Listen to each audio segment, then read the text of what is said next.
Congress hasn't yet been able to agree on how to fix health care, immigration, or the tax code, but they might be able to come together on at least one thing: entrenching America's surveillance state, which, by the way, is aimed at you.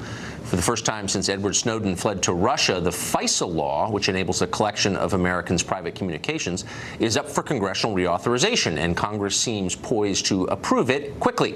Should they? Alan Dershowitz is a lawyer and a professor emeritus at Harvard Law School. He's studied these questions for years, and he joins us tonight. Professor, thanks for coming on. Thank you.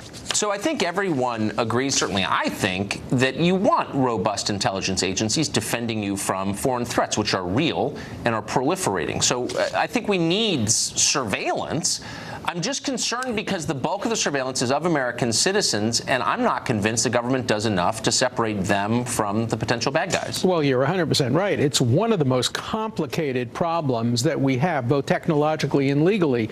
Look, terrorism doesn't recognize national boundaries or national citizenship. And so when you want to surveil conversations of bad guys who live in Yemen or Iran or Lebanon, you're inevitably going to pick up some American citizens. Some innocent, some guilty. Right. We don't need warrants to pick up foreign conversations, but when foreign conversations are with Americans, the question is, do you need a warrant to protect the Americans? There are some potential solutions to it. One, you pick up the conversations, and if you find incriminating evidence against Americans, you go then later and get a post facto warrant that at least justifies and shows that there is now probable cause for continuing to surveil the American. Otherwise, you really have to make a decision. Is it better to err on the side of losing some terrorists or picking up some Americans? That's a very complicated and difficult question. It is complicated. Here's a less complicated question. Should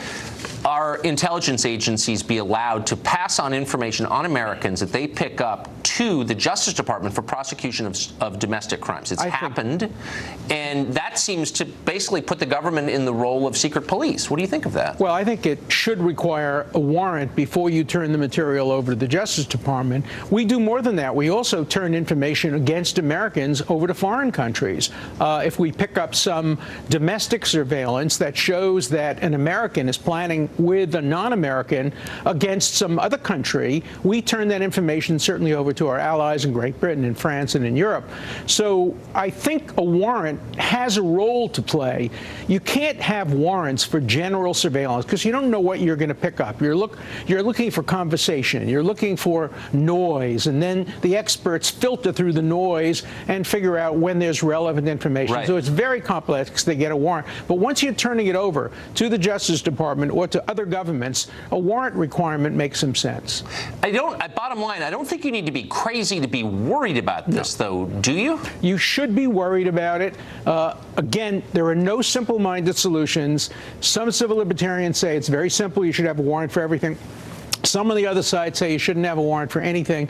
This is complex. It's nuanced. We need congressional input. We need to change the statute to be more protective of American citizens while not giving up what we're getting from the surveillance to stop terrorism. Hard balance to strike, but we have to do it. It is. And I just wish there were more people speaking up for American citizens, as always. Professor, thank you. Thank you. Always a pleasure.